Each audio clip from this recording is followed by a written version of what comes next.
with my partner in crime, Corey. What's up, everybody? And today we have a very special guest host. Say hi to Gina Fry. Hey, y'all. What's up, Gina? Give her a round of applause. Well, as everyone knows, we've had a very tumultuous week or two. Things have been absolutely crazy, and we're going to talk about it. We're going to have an honest conversation about race in the state of America. And, I'm really interested in seeing your comments and, the viewers' comments. And I want to hear your point of view, Gina and Corey, and just see what we can come up with, how we could be a part of the solution, because we got a ton of problems. That's right. So hey D, let me first off the show, because last show I want to start this off, man. We were talking about Kwame, right? And I kept saying Kwame's out, right? And apparently, I don't know if you've been paying attention, but he didn't get released. I kept saying he's out already. And you told me off the bat, like, hey, brother, don't count the eggs before they hatch. And apparently they did not approve him getting out. So that's my bad, brother. I feel like I was part of the jinxing of that situation. So yeah, I told you, never count a man out before he's out. Yeah. I mean, that was really that was something. That was big. Yeah. I don't know what happened with that. I don't know if the flow of information was just wrong from the beginning, or if something changed. Somebody made a call, or I don't know. Yeah, but, it's crazy. It seems like he was on his way out. Yeah, that's what we all thought. So that's what we all thought. I didn't necessarily think that. Clearly you had the vision, brother, because I was on a wait and see kind of situation, because with this Corona thing, it's not, we're going to let you go home in a month. They say you're out, you're gone, like in a day or two. Right. That's like the emergency of it all. So I didn't get it. And because of that, I was always leery. And, I was kind of sad because I feel like he's over sentenced. Right. Yeah, I do too. I mean, Gina, I know you from Toledo, and we're gonna introduce you properly. But I don't know if you were following our mayor situation, Kwame situation, but do you have any feelings or opinions on that situation? I'm familiar. I actually lived in Detroit while Kwame was mayor. I love Kwame. But yeah, I didn't see him getting out. They obviously made an example out of him. Yeah. He was definitely over sentenced. You give a man 28 years for white collar crimes, and we can't get police officers indicted on charges of murder. So it's crazy. He was definitely over sentenced, but I didn't see any. I feel like they at this point aren't going to reverse any decisions that they made about him, because I think they're so stuck on using him as an example. I don't think they're going to ease back on that at all. Well, I know D had a theory. He had a theory that they were going to keep him in there, and they were going to tell him your theory, D, about the Trump situation. Well, my theory, it still kind of is. It was that he was going to get out originally, and then Kwame said, no, hold him a little bit longer. You mean Trump? And Kwame's going to use him getting out. You mean Trump? Trump's going to use Kwame getting out as a, like a bargaining chip to gain favor in the African-American community. So, because that's something Trump will do. He'll let him out and say, you see, without me, the black guy would be locked up, whatever. I love black people. The other day. Huh? Just like he did in the press conference the other day when Trump tried to take credit for, bringing the country together, when they asked him what his plan was to fight racism and injustice. And he said, basically, we're going to have the best economy. This is the best thing that could have happened to America. I'm like, no, you don't get to take credit for this. You don't get to take credit for anybody coming together. You're the most divisive. He's the most divisive president that we've ever had. Exactly. I saw this thing online, and I can't remember the guy's name, but he's like one of those right-wing like podcast or some show. He said that him and millions of people are just waiting on Trump to give them the word to go out and just wipe the streets clean with the protesters. Yeah, it's crazy. Yeah, it's crazy. Tried to do that already. You know, this is, and that's the thing that makes Trump so dangerous. Like most politicians have, I don't want to say fans, but people that see it their way. Trump has created a group of insane minions that don't see anything in a rational light. The word you're looking for is cult, Demetrius. He's created a cult, and it's the craziest thing about it is they don't make any sense. They can't explain anything. If you say, if you like, this is the perfect example. They'll post something about a Democrat. They'll go, why don't anybody believe this lady that said Joe Biden touched her inappropriately 27 years ago? And then I'll go, why didn't anybody believe the 25 women that Trump was accused of? They don't take accountability for anything. They just point fingers and they try to bully people. Exactly. And you can take a quote directly from Trump and like the quote, the video, and they'll say he didn't say that. And when you're like, no, I'm showing you like he literally said this. That's not what he meant. Right. It's unbelievable. He said what he meant. He meant what he said. Exactly. I mean, he meant what he said. They are brain dead. It's ridiculous. And I was reading somewhere where Trump asked the Pentagon for permission to use tanks on the protest. Yeah, military force, exactly. He wants to use military force and what he calls looters and thugs. That's what he calls thugs and looters and his people doing peaceful protests. Okay, Again, so my question is, he rolls out a tank, right? Nobody moves. Is he going to give the order for them to fire a cannon into the crowd? I could definitely see Trump doing that. He already basically had given the okay to like the National Guard to like fire at people. He doesn't care. Out there. I mean, he's for sure out there. I mean, man, is he okay? Yeah, we go on about Trump. Let me do this before we get started. Let's give Gina a proper introduction because I want the people to know who exactly she is. She's not just your ordinary white girl. So let's go into it. So Gina, I want you to really explain to people, kind of tell them what you've been doing. You've been activist and you've been on the streets since long before all this even popped off, and that's why we brought you on the show because you've kind of been a part of this movement. You guys, you have something down in Toledo that you guys are doing. You have an organization. So explain to people your organization, how long you've been doing it, and what's going on down in Toledo. Give them a little bit of insight on yourself real quick. Okay, so I am a member of the Community Solidarity Response Network, which is our Black Lives Matter chapter here in Toledo, Ohio. I've always used social media to kind of speak out against racism, spread anti-racist messages. But it wasn't until 2016 when Philando Castile and Alton Sterling both were murdered that I decided it was time to really get active and stop talking and start doing. So I was lucky enough to, I went to a rally initially and met Julian Mack, who was one of the founders of CSRN, and started going to the meetings. So CSRN actually started in 2014 with the murder of Michael Brown out in Ferguson. So they had already been really active in the community. It's not just about marching and protesting. Even though we do a lot of that, we have a lot of direct action. We've shut down streets and highways to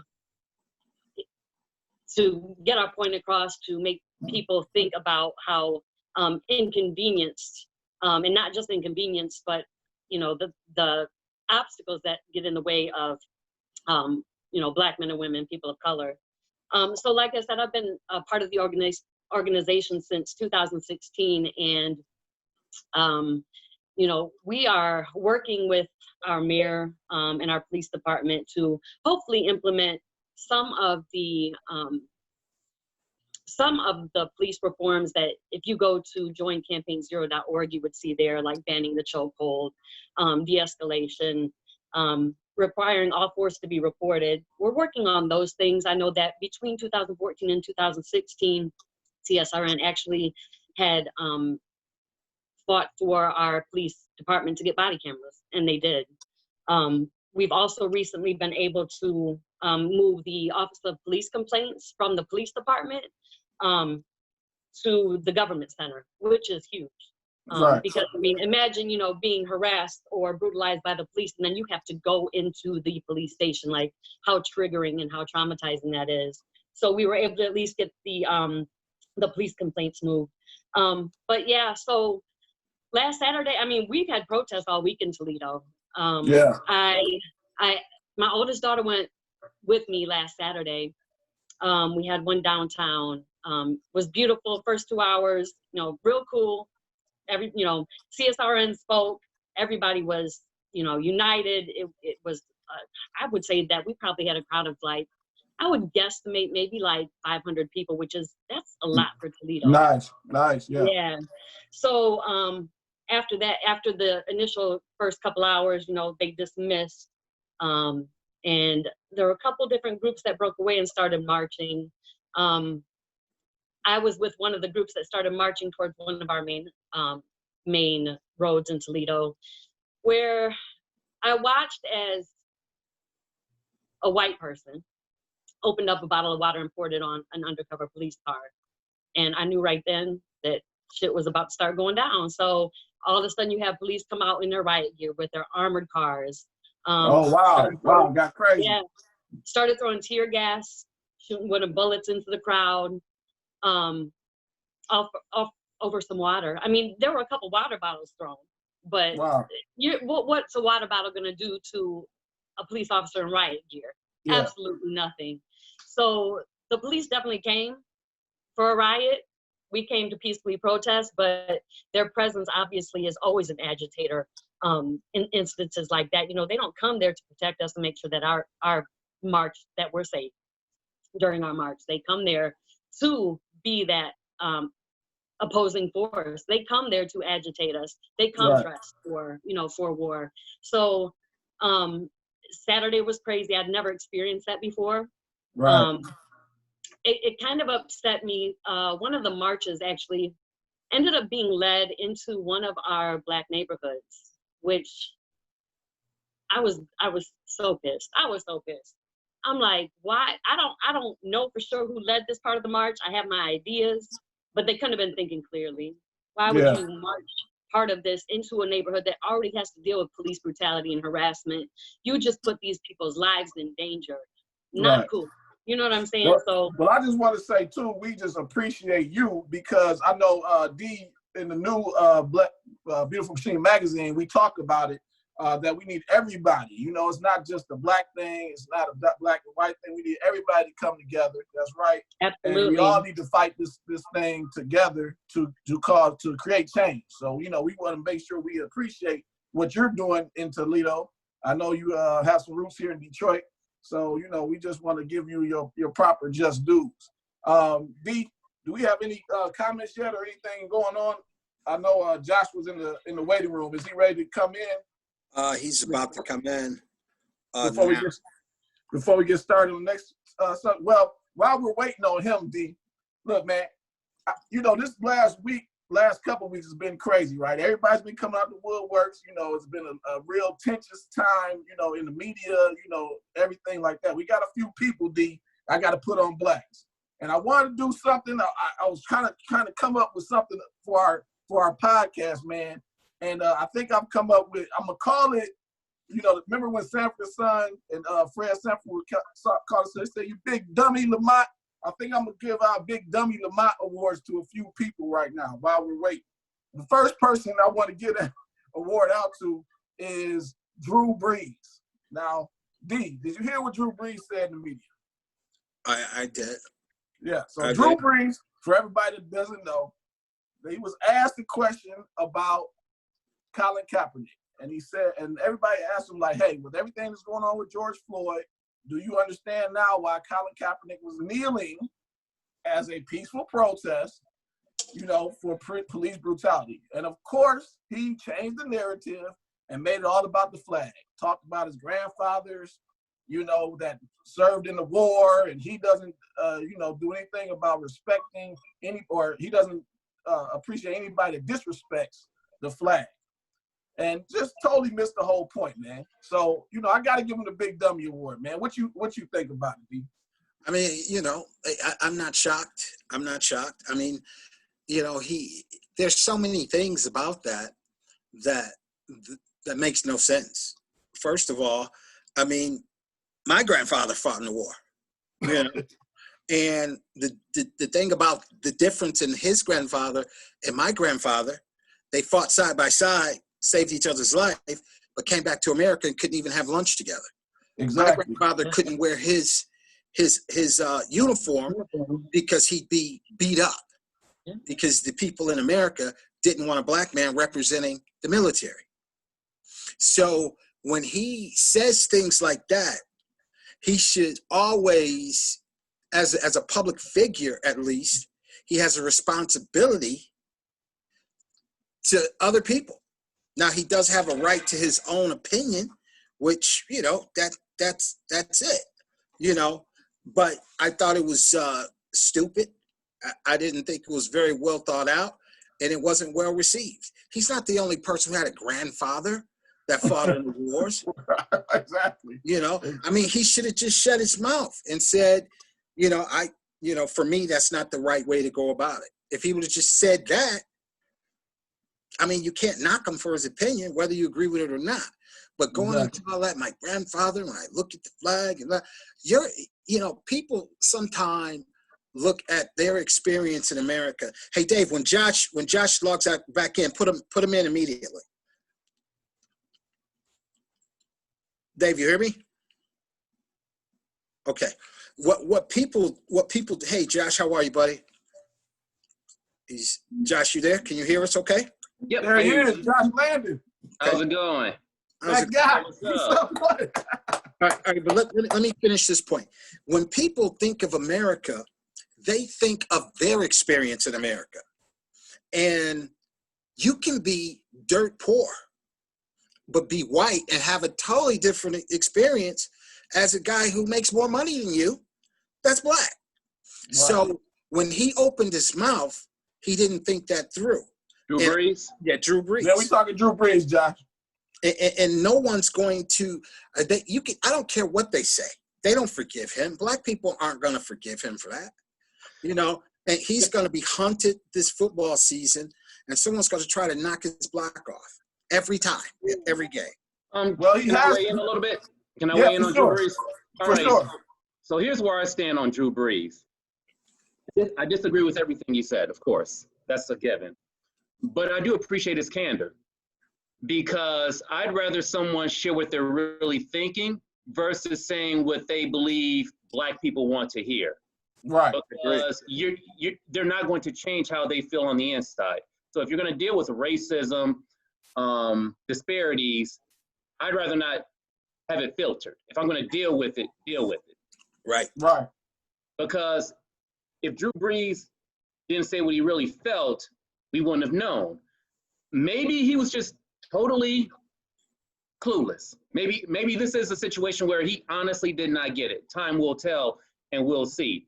And if that is the case, it could be a learning experience for him versus someone who will say something that they know they're supposed to say but really don't feel, and then they stay on how they feel on the inside, and then no change will come from that. So it's kind of you have to be thoughtful with your candid thoughts, and you don't want to just give the politically correct answer, if you will. There's somewhere in between. Right. And Josh, you part of the media, so you toe that line all the time, so you know exactly. Yeah, I mean, there's a line where, okay, I have to be candid, I have to keep it real, but then I also have to be objective. That's right. So, Josh, tell us some of the things that you've seen. Well, give him his proper introduction first, since he came in. He kind of came in the middle of what you were saying, so give him his proper introduction. so everybody know. I mean, not like everybody doesn't know, but give him his proper introduction. I'm good. Josh Landon, beautiful machine cover guy, handsome, single. I don't know. Okay. From Channel 2, everybody give it up for Josh Landon. Let's give him a round of applause. Happen to be on, Corey. Happen to be on, man. Thank you. All around nice guy. So, Josh, as you've been out reporting this thing, tell us, give us an inside look at what you noticed. Do you feel like this is something that's going to actually bring change? Did you feel like it was legitimate? Did you feel like it got hijacked by like all those agitators that were coming in the city? Tell us what you think by being on the front lines. Okay, I'll start with the protests from last weekend. Of course, I work on the morning show, so I didn't cover the evening events. But I'm at home last Friday evening just watching our coverage. And as things continue to escalate, I'm sitting here thinking, is this demonstration being infiltrated? And then I'm flipping to CNN and Fox News, and I'm just wondering, like, wait a minute.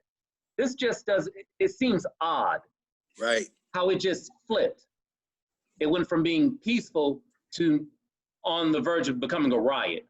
Right. Detroit was lucky in comparison to a lot of cities. Of course, the police department, the DPD Chief Craig, he's done a great job in building that community between police and the community, but more so than other cities have. At the same time, I'm just looking like it just didn't feel right. Right. And so come on on Saturday last weekend, Minneapolis had a press conference. And they literally said there were flyers roaming around on the internet with the KKK and other groups talking about inserting these protests nationwide. Wow. And so it kind of adds up, because what better way to hurt the Black community than interrupt their cause? Right. And then here you have groups coming from, or people coming from Nashville, Tennessee, to all the way to Detroit just to protest. Well, Really? you know, when I knew something was funny, when Yeah. Chief Craig said that they were throwing railroad spikes. Yeah. That's not a Black weapon. That's not a Black weapon. No, none of the actions that you see from so-called agitators are how Black people are going to act when it comes to dealing with the police, because they already know how it will end. So I'm not saying that there aren't agitators that are infiltrating the rallies to turn them violent, but I think there are a lot of white people that are just waking up that don't understand allyship. What I saw at our protest were white people instigating, throwing things, yelling at the police, screaming at the police, and things of that nature. I don't think white people that are just waking up understand what they are there for at a protest. It's to stand in solidarity. It is to support the Black voices and the Black people that are there, and to use our bodies to protect them if necessary. Everything else, we should be standing back. We should be letting Black people speak at those rallies and let their voices be heard. But I think a lot of white people don't understand it. And the way that they're acting, the way that the police are reacting is uncalled for, period. I don't care. But the way that white people are acting at those rallies is causing them to turn into more than what they should be, turning them into riots rather than rallies. Yeah. So do you feel like it was infiltrated, or do you feel like that's just regular, those just people that just don't know how to react? Or do you think that's infiltration or not? I think there are both. What I saw here in Toledo, I just think it's white people that don't understand what the hell they're supposed to be there for. Gotcha. I want to touch on your point. In bigger cities, maybe, I'm like I said, I'm not saying that I fully believe that the KKK plants people. I mean, the government is probably planting people in these rallies. Come on now. They've always done that. They've always planted people in situations like that to help tear down whatever Black people are trying to do, whether it's a rally, whether, we're talking about the Black Panthers, anything. So I totally believe that some of that is going on. But from what I saw in Toledo, just think it's white people that don't understand allyship. Got you. Hey, Josh, go ahead. What was your point? Yeah, Gina, I want to touch on your point with a slight pivot. And it's pulling something that a friend of mine, Sean Robinson, a Detroit native, mentioned a week ago on her social media. And it was to her white friends and white people in general who want to help the cause. And what she said was, when you're around your friends who are white, when you're around your family members who are white, that brother, that cousin, that father, and they say something about Black people that you don't agree with. And when I say something you don't agree with, you know what I'm alluding to. Mm-hmm. You step in and you address them right then and there. You tell them you don't agree with that and why you don't agree with that. That, in many ways, in my opinion, is stronger than a white person coming to a protest, because you're addressing what's going on in your own household, because it has to be in your heart, it has to be addressed in your household, and then you can come out to protest, be active in the community, and make bigger change there. But if it's not addressed within your own circle, are you really helping the cause? Because yeah, you'll be at that dinner table and daddy may say something that you do not agree with. But exactly. You don't say anything right then and there. If you do, you're helping the cause. If you're not, you're turning a blind eye. Right. Exactly. So Josh, are you saying, let's say, a family from Farmington goes to the march? I mean, you don't see value in that if they go? I see value in it. What I'm saying is, if you're going to do that, I just also hope you are addressing things you hear behind the scenes. Right. Right. Don't just show up to be seen. Right. Exactly. Kind of like the police are using these opportunities for photo ops right now. Mm-hmm. Don't just show up to be seen. Just like you said, do the work. I actually watched a video earlier from a woman who said, white people need to stop talking about why Black people deserve to live when they're talking to their families, and they need to start talking about why white people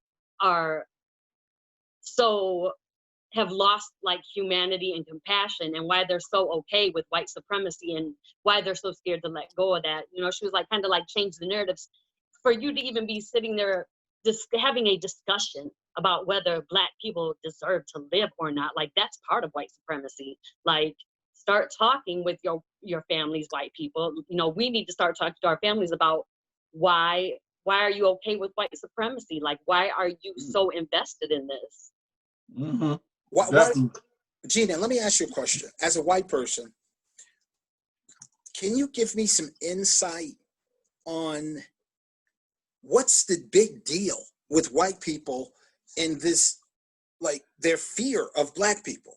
Do they have this idea that we want revenge from slavery or I mean, kind of walk me through like this vitriolic hate that some white people seem to have for Black people, because I don't understand it. I don't either. I don't have the mindset. I don't either. I definitely I don't understand it, but I mean we all know that racism is irrational. I think there is a certain segment of the white population that has been conditioned and taught that they have something to lose by Black people having equality. I was thinking about it a little bit earlier today, because I'm like, I don't know, are they just scared that they're going to actually have to, white men especially, but white women too, that they're going to have to compete with these, brilliant Black minds. A level playing field. That so far haven't had the chance, haven't been on equal footing. So, white people, we've gotten over because we've always had affirmative action for us. White people haven't had to really compete on the broad plane with everybody.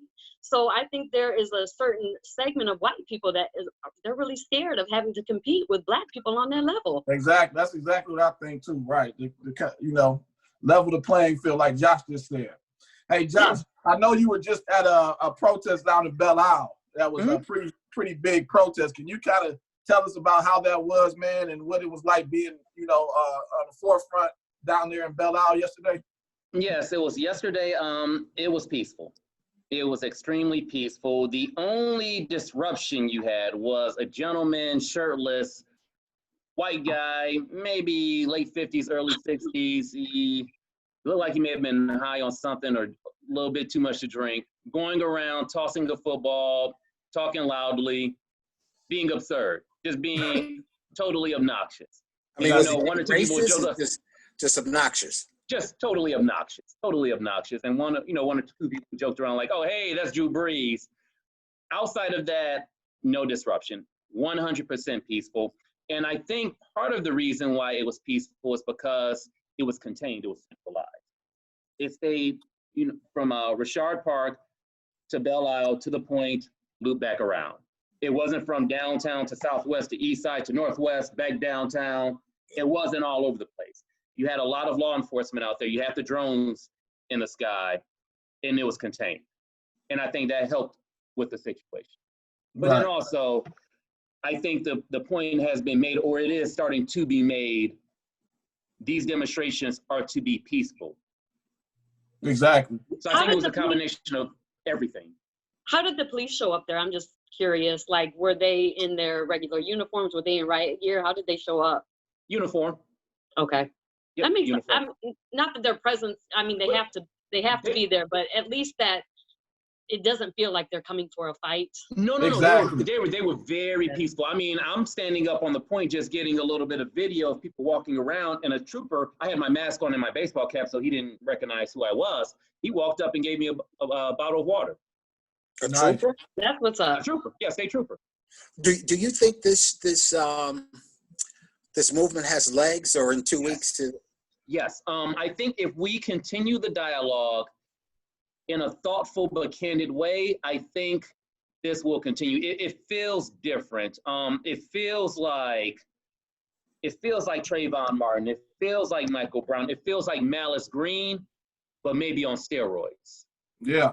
Josh, did you cover like the protests and stuff in 2016 with Philando Castile and Alton Sterling? Like, do you see a difference between now and then?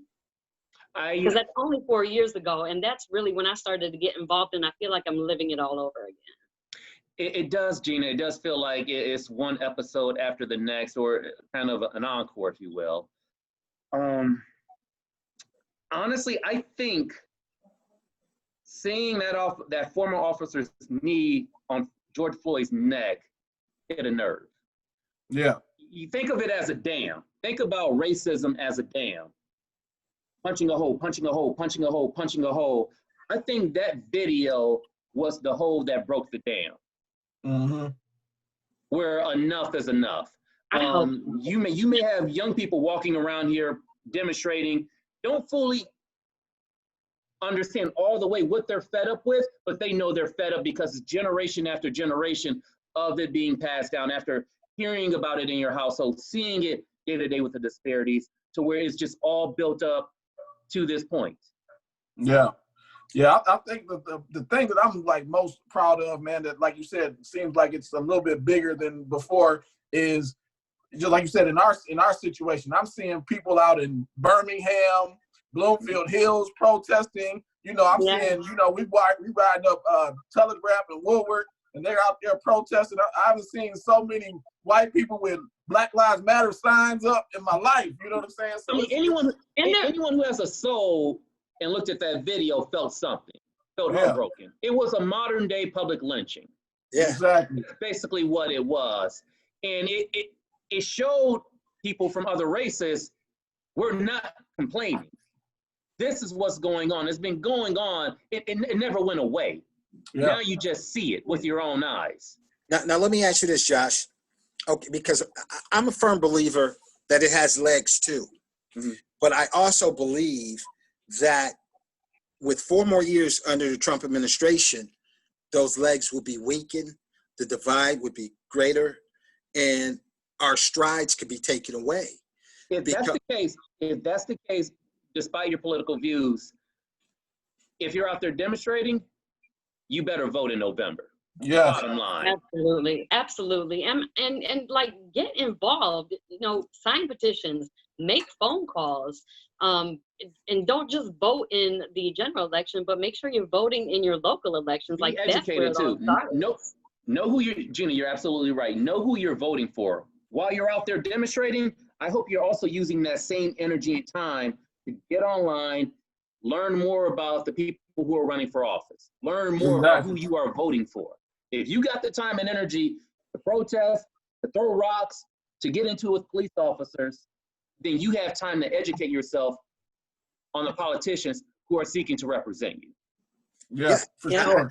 I really believe that if we could get a different administration that is not as, whatever word you want to use. We need unity. Biden isn't going to be that, though. Biden is not going to be that person that we want. We could have had Bernie, and I think Bernie would have fought for the people. Biden is not going to be that. He's not going to be much better than Trump. Well, Biden will never say Black Lives Matter.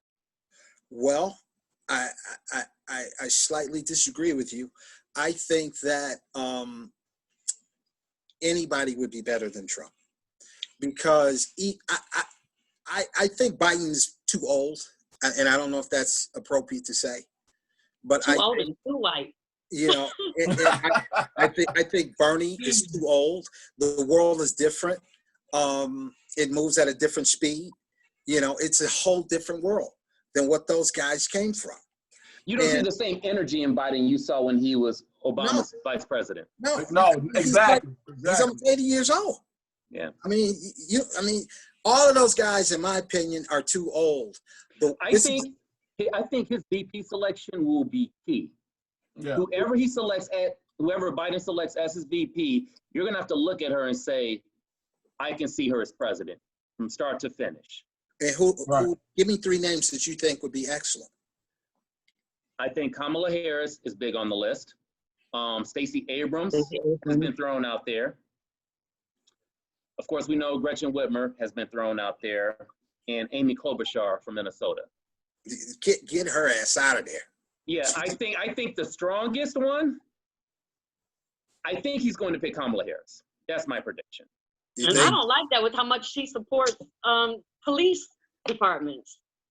I don't see that being a good thing. Like, her history when it comes to that is not good. Yeah, she was like the big 3 strikes and you're out in LA prosecutor. But see, this is the thing. There's no perfect candidate. There's no perfect candidate, but if you look at her intelligence, her work, her experience, whether you like it or not, she does come across as very presidential. I wish. I don't know. I don't care about presidential. I feel like, and I know this is how our system is set up and it's how the game is played, but I'm like, when are we going to start vote? Like I said, like I touched on Bernie, like, when do we ever look at a person's heart, like, and their morals when they go into office? Like, I think that's way more important than anything else that we can talk about. And if your history... Oh, I'm sorry, go ahead. No, I was just going to say, like, if your history, isn't lining up with what we need now, I'm not for that. Like, and that's why I was so gung-ho for Bernie, because he's always lived his life fighting for, justice and fighting for what's right. No, there's never going to be a perfect politician. I mean, the way that they throw things on certain ballots to be voted for, you can't separate what you're voting for sometimes. But I think when you see somebody that's been fighting for that all that time, like, that's who we should have been standing behind. But I think people are scared of that change too fast, and I don't get that. I never really, I like Bernie a little bit in the beginning, but I never really got into what he was trying to do. I'm not really educated enough to speak about it. But at this point, for me, it's anybody but Trump. No, right. It's almost that bad. It's almost that bad. Because I really would like to be able to, for once, besides Obama, vote for somebody that I want to be my president rather than voting against who I don't want to be my president. This isn't a democracy. I'm tired of it. No, I totally get it. I get that, and I would like that too. But at this hour, this country cannot stand 4 more years of Trump. Absolutely, I agree. Under no circumstance. And I was speaking with a good friend of mine who's very politically active, and he said, because we wrote a story about P. Diddy and some of the other celebrities saying we're going to hold up the vote until we get what we want. Okay.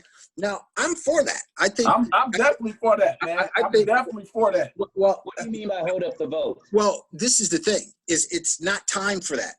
He's basically saying he's the goddamn president of black people. That if he doesn't get assurances from whoever's running for president, he's not gonna tell black people to vote for him. Right. They need to meet the needs of the black people. They need to, like you said, be be more proactive about Black people's needs and what we're dealing with. And if they're not willing to do that, then we should not basically give them our vote. That's basically what P. Diddy's stance is. Well, you So can't he be didn't for say that we don't and vote. So the solution is we don't vote at all. Am I reading that right? that's Because how I was gonna say, you can't be for it and be for anybody but Trump, because if you don't show up at the polls for the other guy, it's you're Trump. gonna have Trump. So Exactly. you don't want to win, we'll win. That's the problem. Exactly. Right. And so I think that's just That's a little stupid. counterproductive. It's Okay. totally counterproductive. All right, yeah. And I think he needs to shut up, because the thing about P. Diddy, well, since he spoke, we'll use him as an example. He's worth $800 million. Now, even though he's Black, and even rich Black men go through things like they painted on LeBron's garage, okay. But the likelihood of P. Diddy versus me, you, or Corey, something happening to us based on our skin color, it's a big shift in possibility. Mm-hmm. And I don't think P. Diddy is regular. He hasn't been regular in a long time. No, he's worth $800 million. Yeah, he's worth $800 million. And so I don't necessarily know if he's the right spokesman to be making those demands. Because this is what I'd like to ask P. Diddy. Okay, let's say if Trump says, P, let's talk about this. What do the Black people want? And he goes, we want our 40 acres and a mule. We want free college education. We all want a Bentley, whatever. And Trump says, you got it. Do you trust Trump to actually do anything that he would say? I don't. Right. So me negotiating with Trump, in my opinion, would be useless. Unless you get it in writing. But you can't. A president can't promise. I know. So at this point, I think Biden's the lesser of the two evils. But I think at this point, what we gain with another Trump presidency is just too. I mean, the next president is probably going to have 2 Supreme Court justice picks. Ruth Bader Ginsburg ain't living 4 more years or 5 more years, probably. you know what I mean? Let's just keep it honest. I mean, she's holding on for dear life. And even the other lady, she's not, a spring chicken. So you give Trump 2 more super conservative Supreme Court picks, and the way he operates, man, this guy, I mean, think about it. The stuff he's doing is so insane. Think about if he had nothing to lose. Right. Because everything he's done has been going into trying to be a second-term president. So think if he's got nothing to lose. He survived impeachment. What the hell else would he do? He wanted to use tanks to on the protesters in D.C.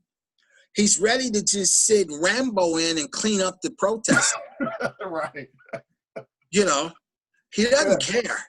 Yeah. He's ready to get tough, as he puts it. So. Do not just say Rambo. I mean, this dude's ready to send the Green Berets in to wipe us out. Right.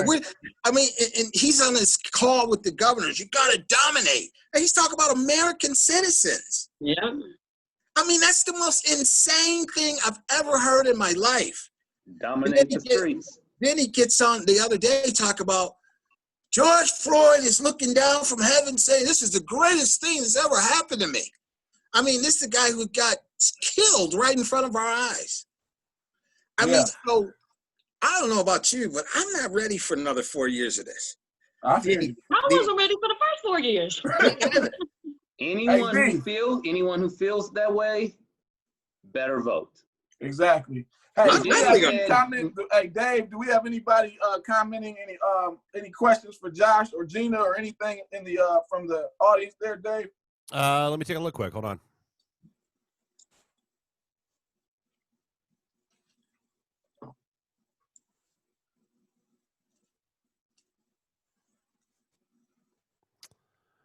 Let's see.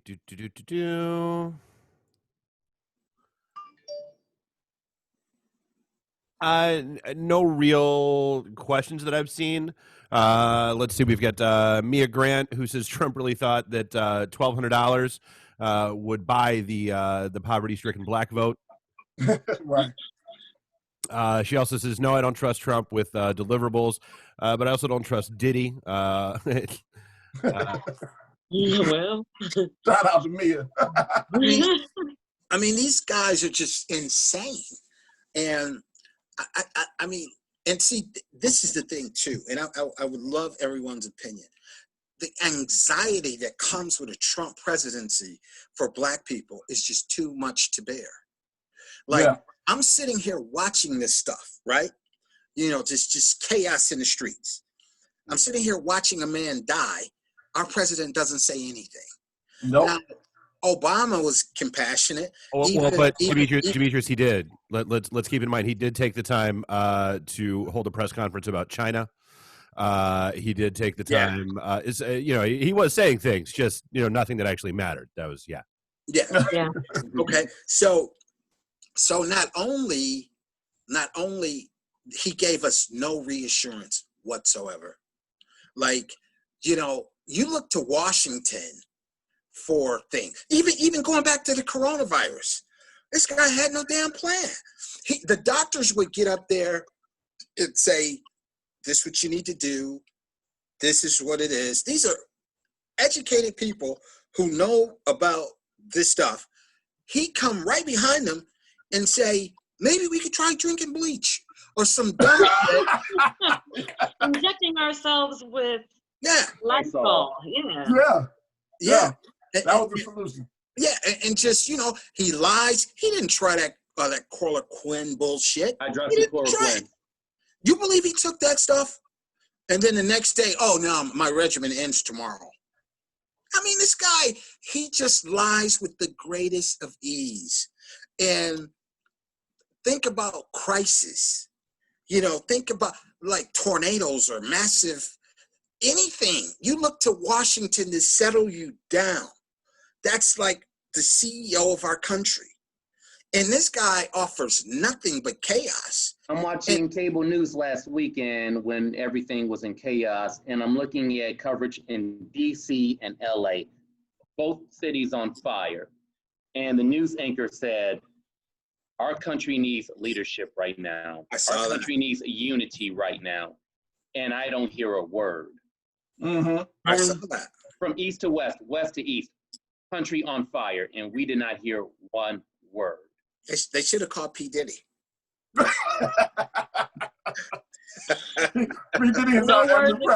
No words except deploying the National Guard and wanting to bring out tanks. Like, he would have rather have killed thousands of American citizens than arrested 4 officers. I mean, it's just crazy. And that speaks volumes. Well, speaking of Trump and my second nominee for the You Big Dummy Lamont award, have you guys heard Candace Owens? Now, she's a very smart young lady. I did hear about that. I watched it. I watched that video. Did you watch Candace Owens? She's a very smart young lady. She tends to side on Trump's side. She said some interesting things about George Floyd, and she feels, as a black woman, she's black, by the way, and Josh, I think you could probably verify this. Didn't she have a discrimination case back in the day or something like that? Didn't she have some type of discrimination she dealt with when she was younger? I believe so. It's a little murky. That situation is a little murky. I believe so, though. Well, she wanted to discredit George Floyd by saying that he was a mean and drug dealer. He was we are glorifying and we are martyring people that are criminals. That's what she said. She said black people are the only people that do that. Exactly, black people are the only people to do that. Yeah, and then she went on to say that there's no such thing as racism or police brutality in America. It is a democratic tool to get people scared to vote. So what do you guys have to say about Miss Candace Owens? I don't have anything to say. I watched the video. I think she's right and I think she's wrong. I think she blended 2 topics together that are separate, that are totally separate. I think she tried to blend police brutality, racism with black on black crime. Mm-hmm. And those are two separate, equally important, but two separate issues. They don't belong in the same conversation. And so that's where I think she lost her point. Now, let me ask you guys this. Let's say Mr. Floyd. Wait, hold on. Let me add something else. Where she talked about George Floyd being a drug dealer or him having fentanyl in his system at the time of the arrest. Yes. Let's point this out. African Americans did not create the drug problem in this country. That's right. We don't have the criminal elements. We don't have the political connections to create such a issue in this country. Right. Exactly. We don't own the poppy fields. We don't own the boats. We don't own the planes. We don't own any of that. By the time it gets to the local street guy, come on. It's several governments that have touched this. But it's all infiltrated in Black communities. It's accessible in Black communities. We're the end user. We're the end user. That's it. Mm-hmm. We're not at the supply chain. We're the end user. It's like going to Walmart and buying an apple. We're the end user. So it's nonsense for people to even try to make those two mix. Now, try to correlate the two. And then at the end of the day, it doesn't matter if George Floyd had fentanyl or whatever in his system. That doesn't matter. That man was pinned to the ground, handcuffed with a knee on his neck saying he could not breathe. For 8 minutes. He was not resisting. He was not armed. It doesn't matter what he had in his system, if he had anything at all. Exactly. And see, that narrative that comes from the right is almost like it devalues Black life. And the new one is they try to say he also had coronavirus, by the way. Well, I mean, so did a million other people. Yeah. You know what I'm saying? So, but see, that's a part of the problem. They say things. No, the part you're missing with that, Corey, is they tried to blame him for not being healthy enough to choke for almost 9 minutes because he had COVID. Yeah, wow. Exactly. If he would have been in shape, he could have took the choke for 9 minutes. Yeah. So this is if he didn't have that, if he didn't have fentanyl, which we don't know, but if he didn't have anything in his system, he could have taken being choked for 9 minutes, not being able to breathe. Right. He could have probably could have got up and been like, "All right, let's go. I'm okay." Yeah. Went like this. I'm good. If he didn't have COVID-19. Right. If he didn't have COVID-19. Yeah, it's absurd. Serve and protect. That's the role of a police officer, and anything but happened in that video. But that's a part of that white supremacy that comes from law enforcement. Oh, this Black guy is probably this, probably that. Shoot him. You know, that mentality. There's no value to people's lives. And they don't know, they don't know anything about you. They pull you over and you could be dead in 2 minutes based on what they think. And they don't even have a clue. They have dangerous jobs. I give them that. Mm-hmm. But the mindset of a police officer needs to be vetted more. If you're afraid of Black people, you should not be a cop. If you're afraid of white people, you should not. If you're a scary person, you should not be a cop. You signed up for this. And it's just like, and this is the scary part, how this has gotten way out of control. There's a faction of these people that believe they could do anything and Trump's going to get their back. You know, because he said that. He said that at his rallies. Remember when we used to take him out back and, you know, choke him or whatever he said? I miss those days. And then you remember the old guy who slugged the young Black guy going up the stairs, and Trump said, I may pay for his lawyer or pay for him to get out of jail. Mm-hmm. They believe that crap. They literally feel like it's 1950 where the government is in on the fix against Black people. And to a certain degree, it is. I'll tell you one thing I saw that blew me away. I saw a meme, and I'm going to double check this, but I believe it's probably true. It said that Michael Vick has served more time for what he did with dogs than all of these cops that killed Black people in the last 5 years. Yeah, there's like a point. Is there even a percentage of a conviction rate for police officers that kill civilians? Like a 0.001? That's crazy. Like the conviction rate is like non-existent. It's unbelievable. So, you know, we get these convictions. And, I mean, who thought George Zimmerman was going to walk? Who thought Fernando Castillo's killer was going to walk? That's one thing. Okay, granted, it's ridiculous that it took forever for these officers to be arrested and charged. It took several days versus had it been any one of us, a civilian, doing that to George Floyd, instantly arrested, instantly charged. So yeah, the part where it took several days or weeks to get the case moving, it's absurd.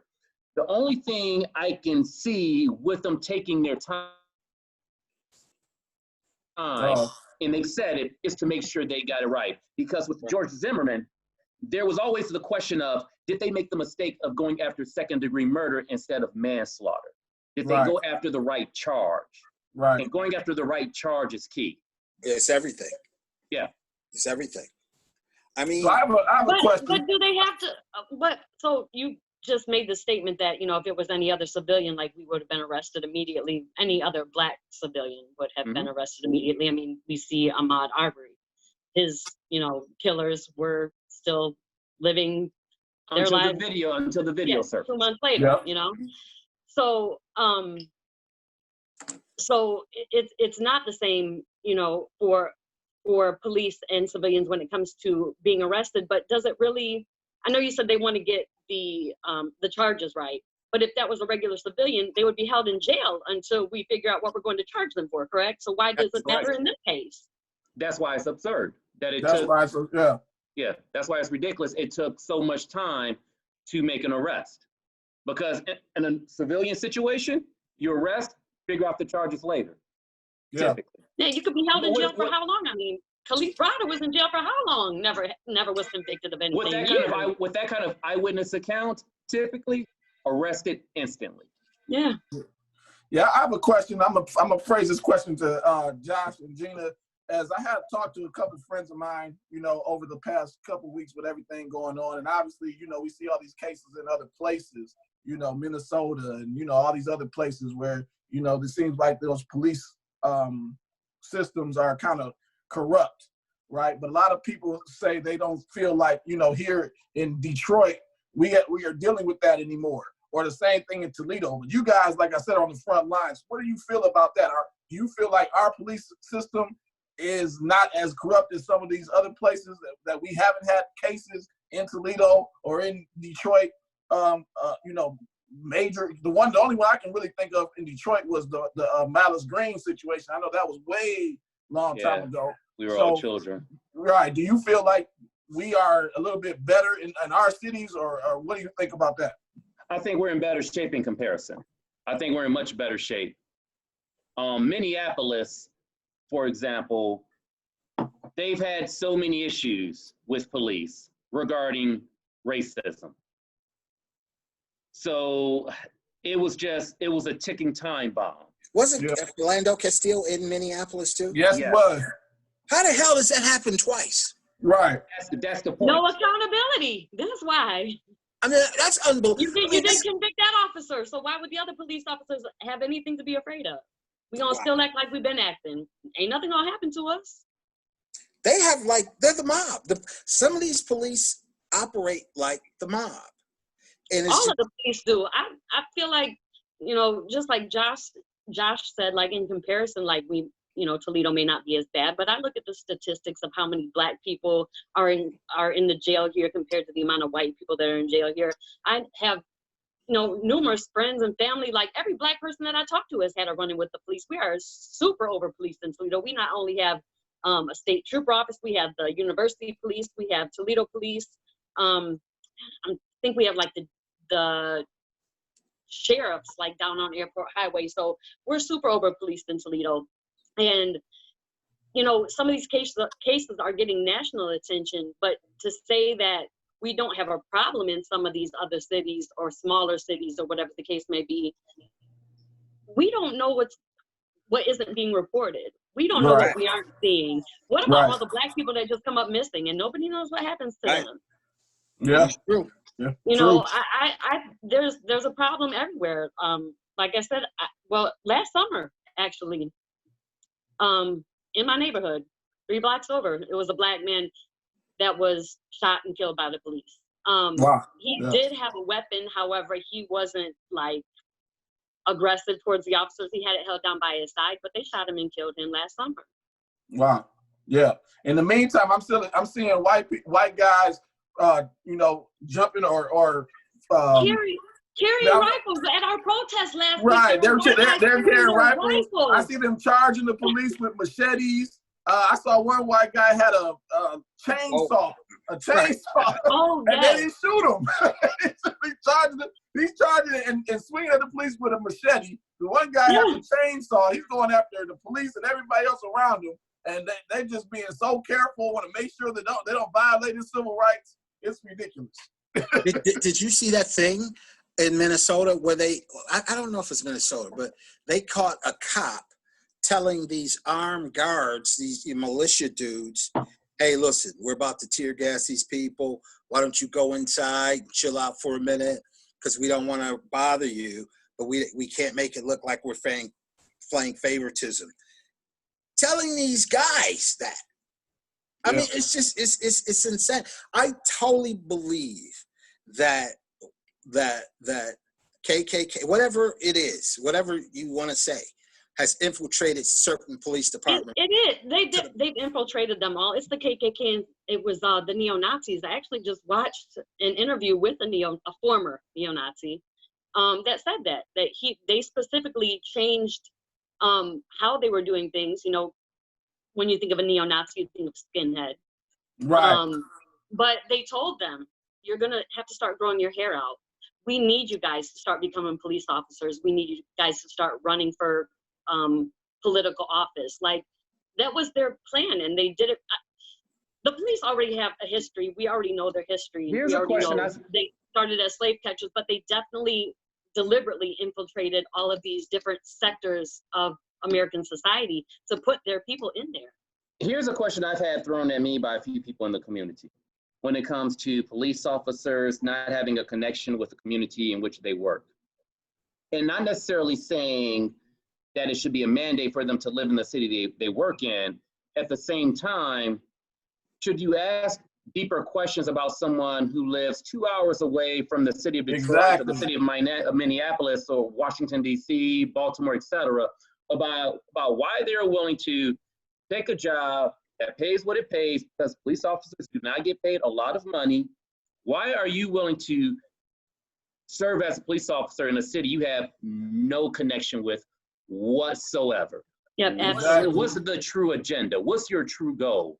Right, but that's one of the ways to fix some of the issues with policing. I mean, police departments need to give some incentive for the people in their communities to be police officers, or, you know, like lower interest home rates and stuff like that, so that we can have police from our communities policing our communities.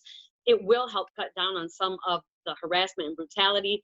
But then at the same time, if we're talking about George Floyd and the officer that murdered him, didn't they used to work together? They knew each other. More to come with that. I think more to come. They did security together at certain nightclubs in Minneapolis. It's my understanding. So it's going to be interesting to see what develops from that. Wow. So I that's one that I was following up on. According to the bar owner that everybody was pointing at, those two never worked on the same days, and probably, like, they may have met, but like they never like worked together from what I saw.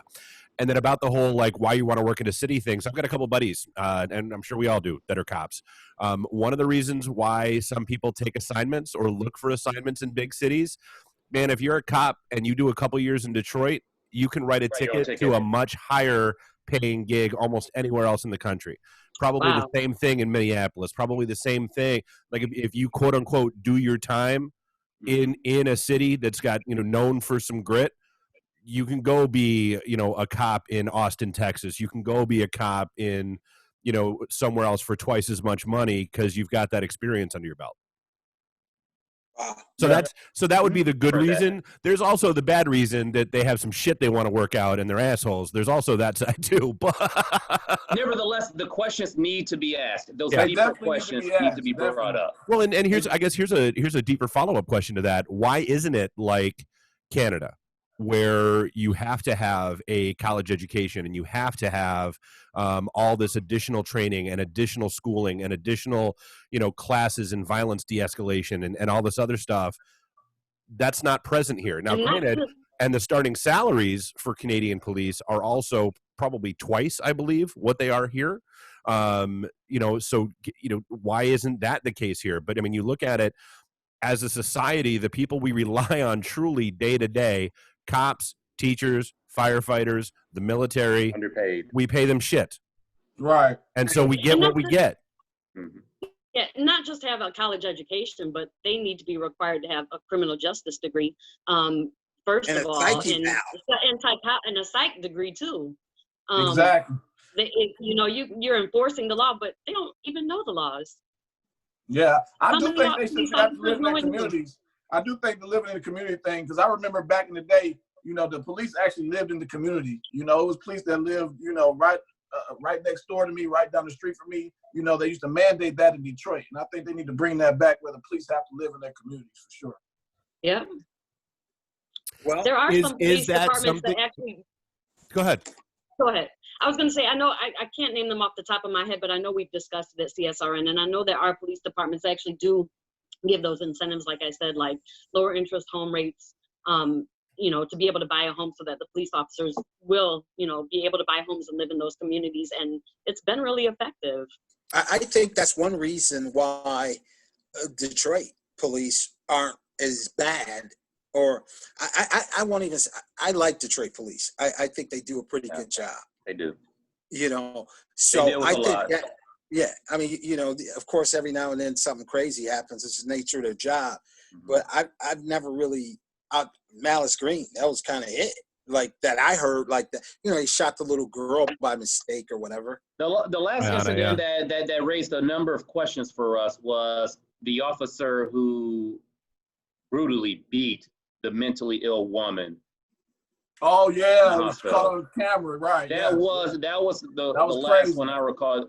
I mean, so again, no department is perfect, but that's why I stressed in comparison, right, to other city departments, I think we are in much better shape. And not just the Detroit Police Department, but also our suburban departments. I don't really hear any issues, with our suburban departments either. There is an issue that came up at the end of this week with the Shelby Township Police Chief. Oh my God, isn't that insane? Yes, he admitted it. Had an anonymous Twitter account. Josh, he admitted it. That's right. He did. Yeah. What happened? This guy he admitted it. Yeah. So what he's doing is he's seeking counseling for the standard PR tour. Shit, right. The standard PR tour. Yeah. Exactly.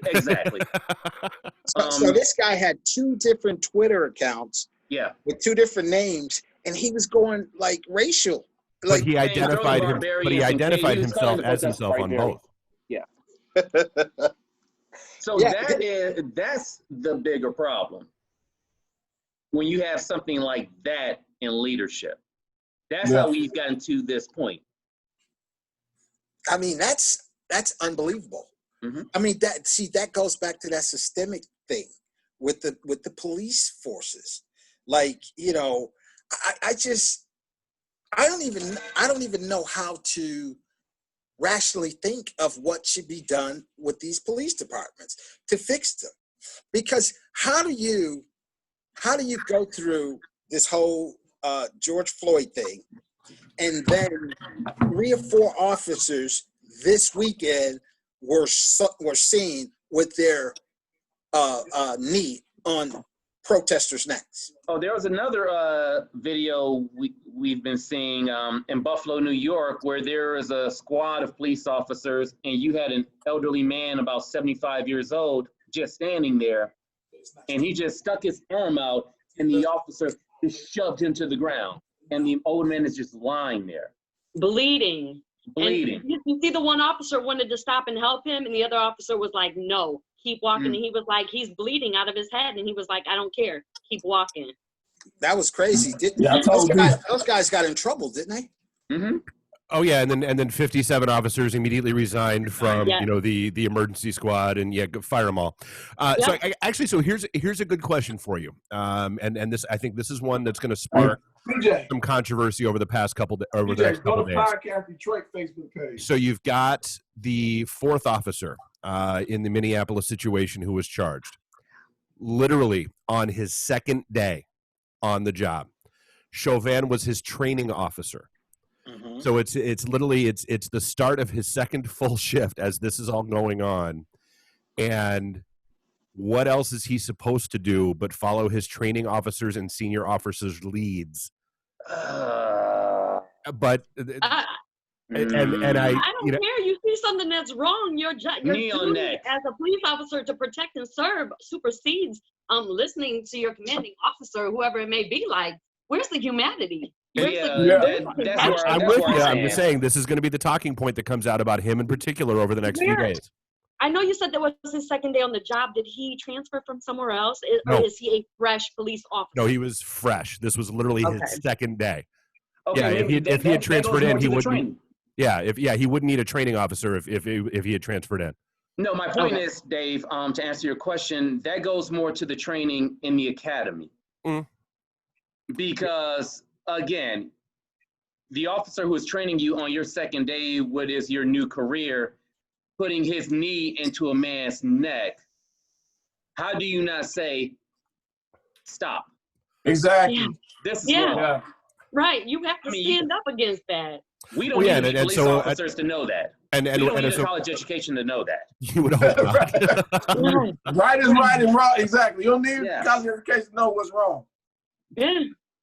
Yeah, I mean, and apparently it's, his voice is the one on the video that you hear saying, hey, should we roll him over? Hey, should we, we should check this, we should check that. And, Chauvin's waving him off and saying, nope, this is how we're going to hold him. This is how we're going to keep him. Like I said, I mean, it's going to be an interesting set of talking points that happen over the next week or so in particular with him and him specifically that I think are going to be interesting to watch play out. You are right about that, Dave. It will be a developing fluid situation. He's going to get off. I don't know that he'll get off.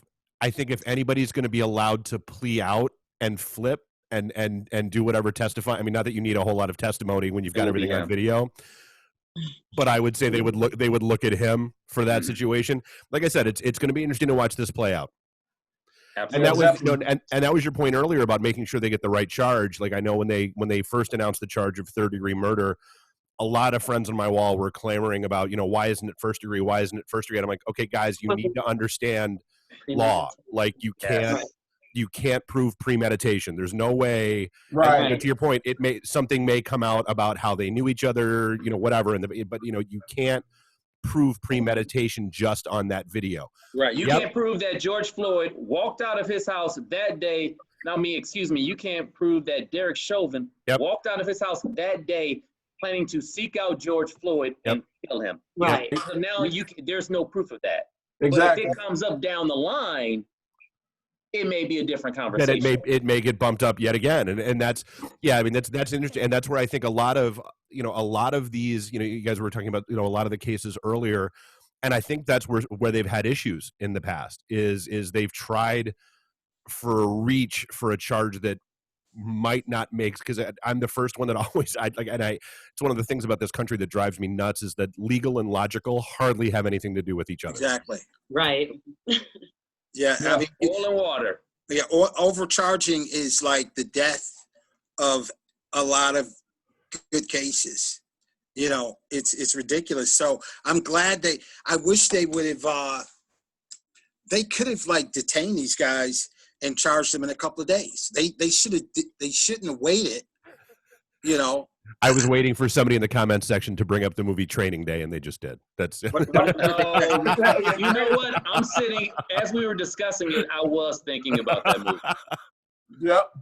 Dave, we got any other good comments? We need an Ethan Hawke at the scene. Yeah, exactly. Yeah. Well, so and this gets into the whole. So you guys were talking about Amy Klobuchar earlier, and whether or not she's still on the VP list. I think that's a lot of heat she's taken right now because there are two issues. One, you've got she's the one that kind of passed on pressing charges on Chauvin in the past. Exactly. And she also declined to just initiate charges as the AG, as opposed to letting them go to grand juries whose proceedings are secret, and so you never find out what goes on in them. She can't be VP, man. I mean, it's just. I was mainly throwing names out there. We just put names Our out. name has been thrown out. And then here's a flashback to an earlier comment. You've got let's see, that's Jamila Davis, who says, I agree with Mr. Landon. It starts in your home. Don't just jump on the bandwagon. Solidarity and equality have to be a lifestyle. Absolutely. I mean, but the thing about that, she's right. Both of you are right. But I mean, damn, do we have generations? We need to fix this now. Like, I mean, I don't know. I mean, I don't understand. Oh, yeah, I get where you're going with this, Demetrius. As far as reform, that needs to be addressed now. But if we're talking about the point I was making was changing it now for years to come, you have to change it within your household. Yeah, absolutely. You can't legislate somebody's heart. Like, no matter how many laws we pass, like if you don't dismantle white supremacy and those thought patterns, like it's always going to continue. Exactly. I know, Gina, we spoke to Gina earlier, and that's what she, spoke about when we talked before we were having the show. I don't know if you remember, Gina, but you had said a similar situation that you teach your children, how to respond now. You're teaching them in the home, and it starts there. So that's exactly right. It starts with the parents, the mothers, the fathers, teaching their kids, and that's what this, Right. Well, my children are Black, so I'm not having the same conversation with my children that white people are having with their kids. But we got to teach them regardless. I mean, just like you had spoke about, just having them stand up and having a sense of pride and knowing that they're not supposed to take certain things, right? So we still even have to teach that, so it just comes from, we need to teach our children, regardless of what color they are, that wrong is wrong and right is right on both sides. I think that stemmed from our conversation about white mothers and Black children, and white mothers trying to teach their Black children about being colorblind and things of that nature, which no. I tell you something, I've had these conversations with friends over the years, and there's like generational curses that need to be broken, that go all the way back to slavery, like especially in like the Black community. But no one ever thought about this. The slave mentality may still be in the Black community and needs to be broken in a lot of senses, but so does the master mentality. Because white people, a lot of that crap is generational curses, and so we both need work. Because I think white people think that not talking about racism is the same thing as being anti-racist. Like, you can't not have those conversations with your kid. I have a friend that I went to high school with, and I saw him post on Facebook the other day. He was talking to his son about what was going on in the news with George Floyd, and he's white, his wife is white, their kids are white. And, he said, do you have any questions? And his son asked, why did that happen to that man? And the gist of the post was like, he basically told his son that we're all the same, and, we don't see differences or whatever. And I'm like, okay. I had to inbox him like, that's not what you need to be talking to him about. Right.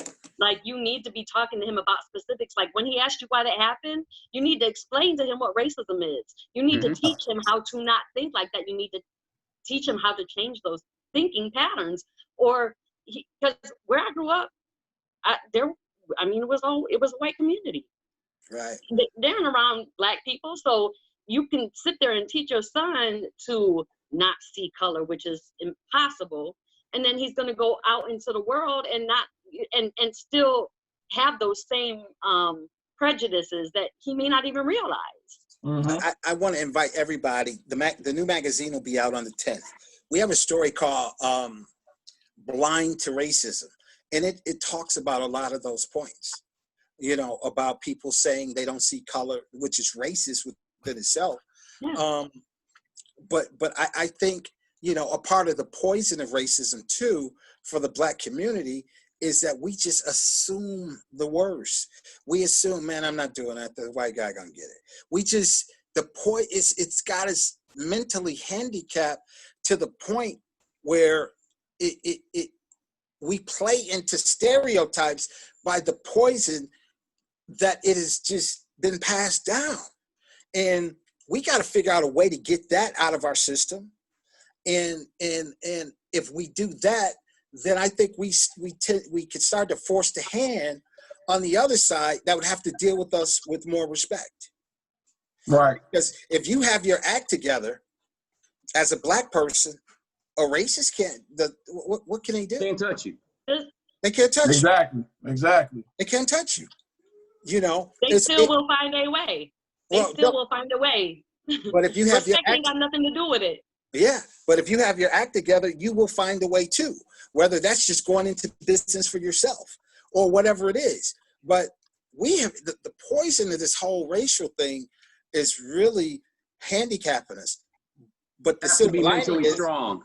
Yeah, the silver lining is the kids aren't buying into it. The white kids see the ways that their dads and granddads are, you know, they're not going for it like they used to. I feel like they're seeing it a lot earlier. And I mean, exactly. The younger generation grew up with a black president, you know, so right. it was really inspiring this week in Toledo. There were actually 2 different protests started by, one was high school students out in one of our suburbs, and the other was by a group of University of Toledo students. So I'm looking like I had to show up in support. I'm like, these young people see things differently than I did when I was their age. I was always aware, but these kids are brave. Like they're speaking out, and that's a wonderful thing to see. Yeah, I told my daughter that she's at protests, and the young people are out there, you know, and I think they're going to be really the ones that, you know, really make the change because, you know, they're not going for the old school ways. You know, they're all about, you know, seeing what it is now and knowing what's right and what's wrong, and they're really on the forefront of it, you know. And I've heard people give kind of pushback about the fact that people have their kids at these protests. And, you know, I responded to somebody and I said, I've always taken my kids, or they go to BLM meetings with me. I've always taken my kids. What better way for them to learn how to stand up for themselves than to see their parent doing it? Like, we're the best role model. We're the best example. I'm going to show my kids what I'll do, what lengths I will go to make sure that you can live in a world and really live and not have to be scared for your life every single day. Right. Mm-hmm. That's important. I mean, I think that, you know, there's a lot of things to be encouraged about, you know. You know, hopefully I'll get a chance to see them, you know, in fruition. I never thought we'd have a black president. I mean, that was just another thing that was kind of mentally a handicap for black people. We never even considered that. Yeah. That wasn't even an option. Like, right. We knew Jesse Jackson's ass wasn't going to win.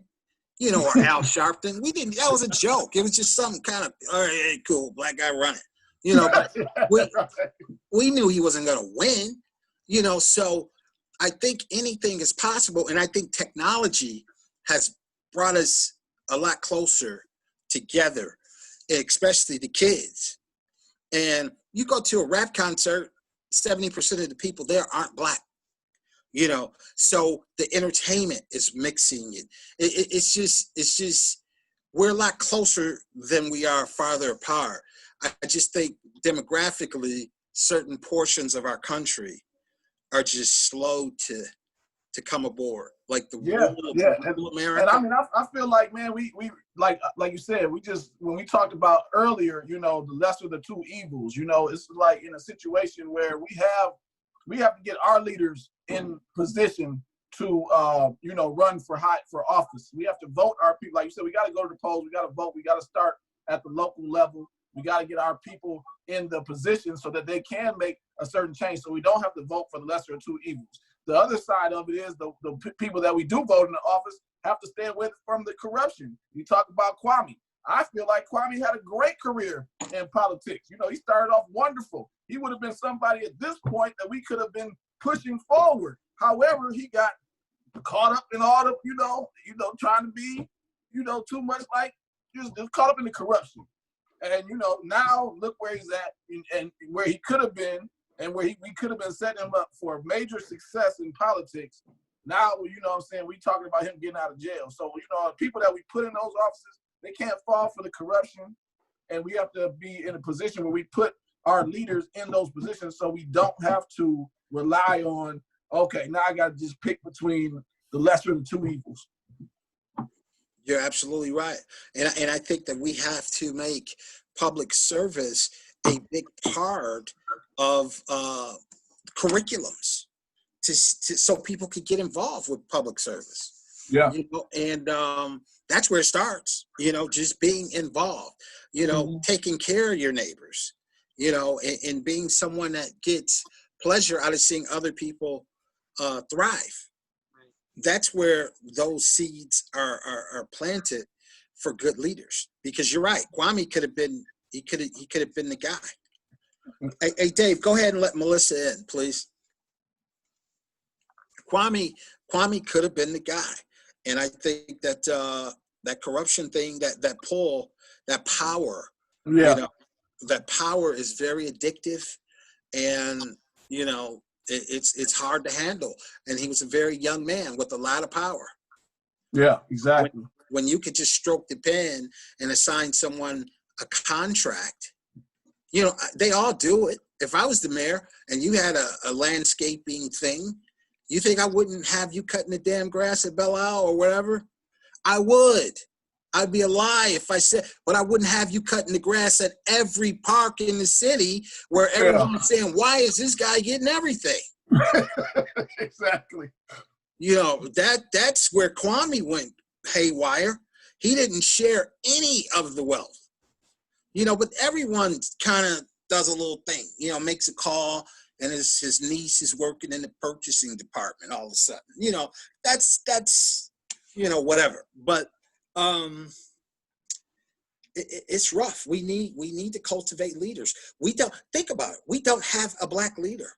We don't have one. I don't want to see Al Sharpton's ass out no more. I think, we were talking about that though at our last meeting, that's kind of a good thing about the movement right now is that there isn't a Malcolm or a Martin, because they don't know who to come for. There's no head. So like Malcolm and Martin were easy to get. We gonna cut the head off and then what? Mm-hmm. But when you have so many different people, because we do have leaders, but there's not just one specific leader that everybody's looking to. So, you can't come for 50 different leaders all at the same time. Like, you're gonna have a struggle doing that. So it's kind of, I think right now, maybe one of the benefits of how the movement is working right now is not to have that one leader in the spotlight. Is that a long-term winning strategy? I don't know. I guess we'll have to see how it works out. Because I know Kanye West said he's going to run for president. How about that? I'm not even going to justify that with a comment. I love Kanye. I love Kanye. But Kanye said he'll run. Why you going to make me reach for the bourbon? Why? Why? So you've got a discussion going on in the comments section about the social media blackout days. The social media blackout what? Blackout Tuesday? Yeah, there was that, and apparently there's another one coming up that people are planning for July. Some people seem for it, some people seem against it. What do you think? Is that blackout day in July isn't that the blackout day to withhold our funds from certain corporations and invest in the Black community, buy Black? I think that's what that blackout day is, if I'm thinking correctly. Okay, maybe blackout day in July, I think, is a blackout day. You're not supposed to spend money. If you do spend money, you're supposed to spend it in the Black community with Black business. Right, buy Black, maybe. Right. Yeah, that makes sense then. Hey, Dave, let Melissa in, please. She's in here. Mm-hmm. Where's she at? I don't see her. Hey, you guys. Hey, Melissa. Hey, Gina. This is Melissa Shelby. She's a entrepreneur. She's a mother of 2 children.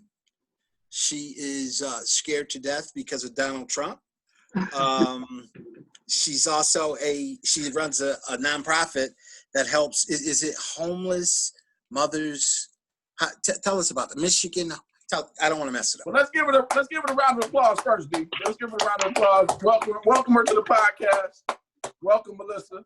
Now go ahead and tell us about what your platform does, if you don't mind. So Michigan Mercy Housing is just basically providing housing for people that's going through homeless situations or don't have funding to, like, say, for example, the average rent rate is $650, we'll knock it down to $500 so they're not on the street.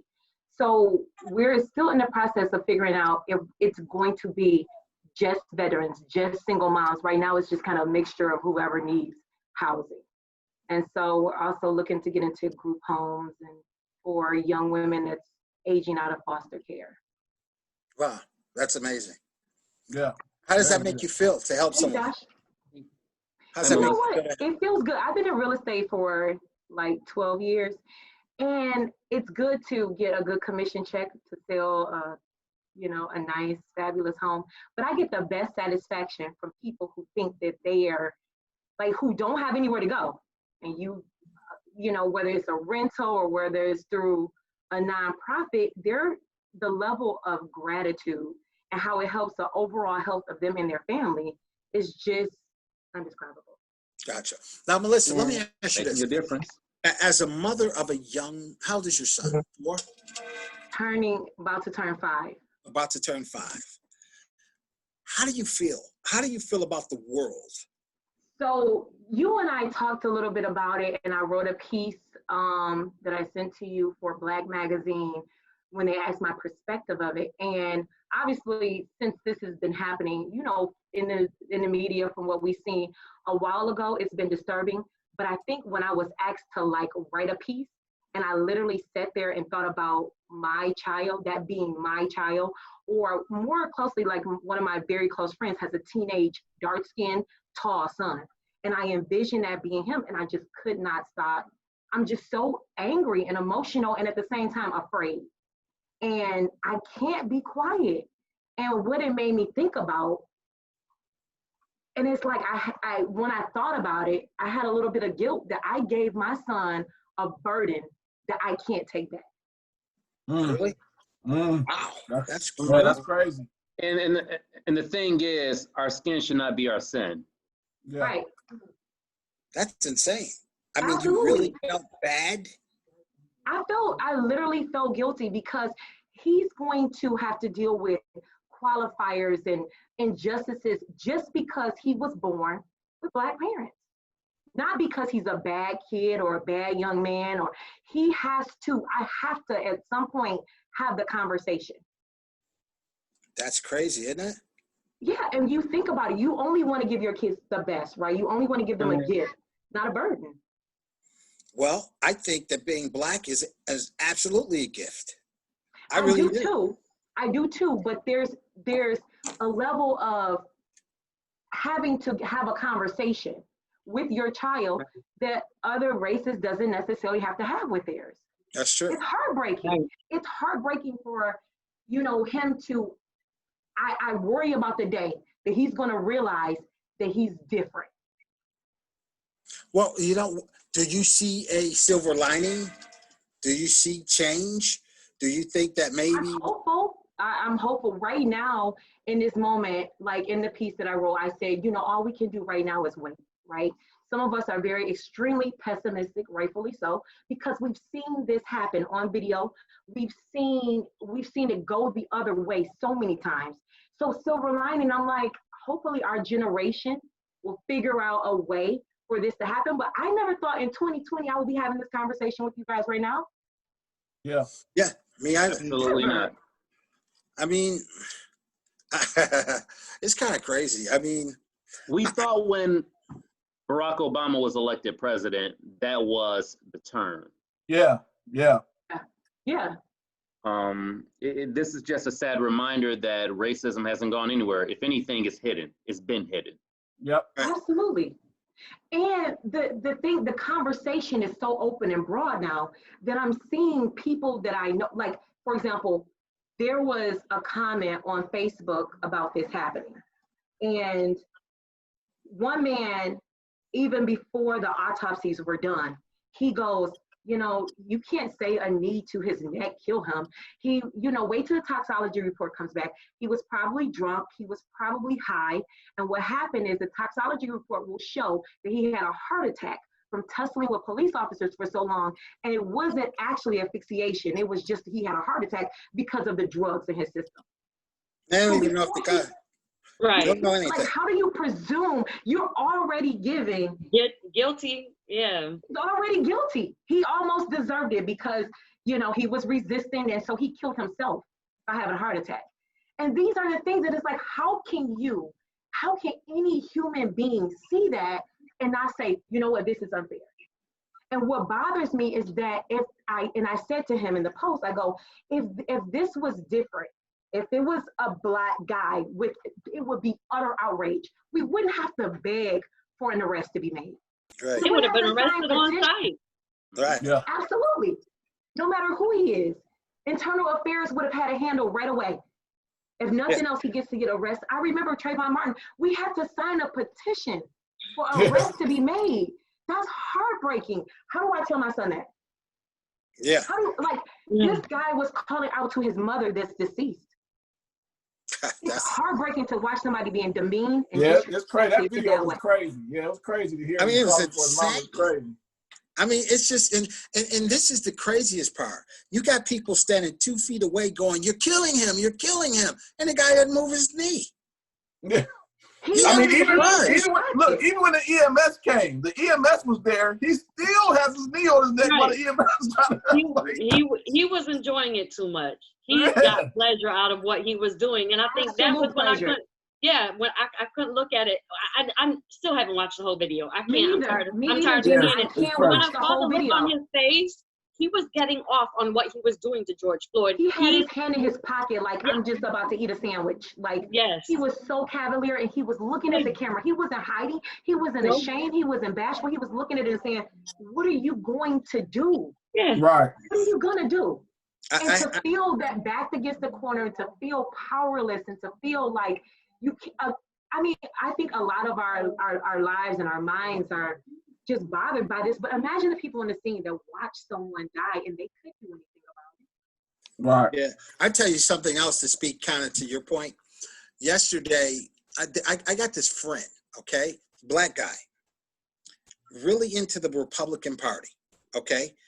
They don't know about him because they wouldn't be, laughing with him. This dude's been to prison 3 or 4 times. He's just, he doesn't tell the truth about himself. And he yucks it up on Facebook about the president, Governor Witt, calling her some stupid name. So yesterday he posted that Michael Jordan said he's going to pledge $100 million. Mm-hmm. Immediately, about 5 Caucasian people all jumped on. Whoever he gives it to is just going to steal the money. Wow. They don't know who he's giving it to. Right. It's like you can't win with certain people, no matter what. And it's just, and then he liked it. And so I'm going to call him because he's a part of the problem. He's a part of the damn problem. And I just don't, I don't know the answers. I really don't, because I vacillate between sheer violence and praying to God. And I'm somewhere in the middle. I'm ready to hit somebody in the face with a Bible, because it's it's so funny. Like, white people are tough until they meet a tough black person. Yeah. And then it goes into, I'm scared, but they start all the tough talk. Yeah. And I don't want black people to get riled up and get into this violent mode, because we can't win that. That's not where our win is. I don't know. And I think a lot of us are probably back and forth between that. Voting our way out of this is going to take too long. How many more lives are going to be lost? How many more so lives? Like, I'm that white person that white people don't want to talk to, because I'm like, unless there's blood in the streets, it ain't going to change. Like, it's time for a revolution, but nobody wants to see that. But at the same time, sometimes I feel like that's the only way it's going to change. That's how I feel. I feel, and I, I've had some banter with a little bit of the Christian community, because I identify as a Christian, but it's like, oh, this is sin, and it's not a skin problem, it's a sin problem. And it's like, well, it is skin. It is like, there's so many fights that I know Christians take on, and I know plenty that go protest outside of abortion clinics every single week. Right. Yep. Right. Whatever It's you okay want, to that's protest fine. there. That's fine. You have a First Amendment right, you get to do that. But when African Americans go into the street and they want to protest, it's like we're animals. We need to bring out the tear gas and stop us because we're monsters and we're going to go crazy. What we should have the right to do a peaceful protest. And I was like, I mean, I still think America is one of the best countries to live in terms of safety. I don't want to live in a place where there's a dictatorship and I'm raped, you know, and going through stuff. But I do feel now that my love for the 4th of July is gone. We are not treated fairly. And until we stand up and do something about it, there's nothing that's going to happen. You're absolutely right. I mean, even to that point, like Drew Brees, the lady from Fox goes, you know, Drew Brees is entitled to his opinion. He's a human being. But she tells the one that said shut up and dribble. Yeah. The one who shut up and dribble, yeah. She tells LeBron James to shut up and dribble. You know, so there's definitely a double standard. It's not even double. It's like quadruple. Yeah. It's like, you know, it's unbelievable. Melissa, I'd like to get your thoughts on this because you weren't around when I threw this out there regarding Drew Brees. Okay. Of course, we all disagree with his comments. At the same time, me personally, I would prefer his candid thoughts versus him saying something that would be politically correct. Because if we're going to address racism, it can't be filtered. Absolutely. I agree 100%. And I understand a person with an allegiance to, you know, this is our country. I don't want to disrespect the flag. I understand that. And I think as Americans, we all should have rights. I'm strong about freedom of speech, freedom of press. No one should be censored. Don't shut it down. Put the cameras on everybody so that you can have a broad perspective. Right. All across the board. He gets to have his opinion. Now, we don't like it because at that point, it's like, yeah, how do you not understand that we're not disrespecting the men and women that fought? There was African Americans that fought too. They died out there. They went to war too. There's so many that we see, and I do reports on for veteran housing.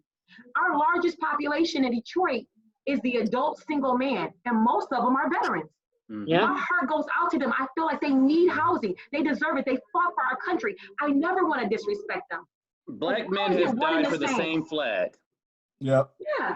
Died for the same flag. But why do you not feel a rising in you where you're like, I'm seeing these men, unarmed men, that are not resisting. They're handcuffed. And it's like, well, I don't understand why you guys would take a knee. We're taking a knee because we don't understand. He got more passion for the flag and taking the knee than he does about a guy having a knee on his neck. He's more passionate about that than the guy having a knee on his neck. It just don't make any sense, you know? Being someone in a city like New Orleans, he was there through Katrina and seeing the discrimination brought upon African Americans in the aftermath. I would have figured someone in his situation would have gotten it a little bit more. Yeah. Right. You know, I think some people sit. I'm sorry. Did I cut you off? No, go ahead, Melissa. Go ahead. I think some people sit, and unless it's like their family member, unless they're greatly affected by it, they just don't pay attention to it. It's like, I'm going to log off social media right now. I'm going to change the channel when you address it. And they're far from seeing people as human beings. Like the guy that created the whole story about the toxicology report will show this. I mean, you're doing the defense attorney's work for him. You already completed the narrative. You're just, you're like, why go to court? We already know what happened. This guy was just high and he had a heart attack. So imagine him being on the jury of a cop that killed somebody. Right. No. I mean, I've seen people make up stuff like, well, the cop obviously was scared. That's not a part of the Right, was scared of what? He's handcuffed. That's not a part of the decision making. No. One of them and one of him. Yeah. Probably was high, you know. I mean, what would you do? Look at him. He's 6'4". You know, they just do the stupidest shit. And it's like, I don't know the answer. This empowerment that they have, it's got to be broken down before we can build up together. And we need to be built up and get our self-esteem up as Black people. I think that we've definitely seen uprising right now. I think all we can continue to do is use our platforms and use our voice and say, this is not going away. You know, we see stuff happen and then it just kind of die down and everything goes back to normal. Right. But this cannot be that situation. We're going to keep talking about it. And if you're uncomfortable with us talking about it, eventually your true colors are going to show out. And there's so many people that don't comment about it. But these are people that you see, judges and juries and people. These are the people that are like, I know so many people that like, if that was a dog, it would be like, oh my goodness, this is crazy. But this is a human being, and it's like, oh well. Yeah, I mean that takes me back to like you talked about clips. I see the clip of Tupac, right?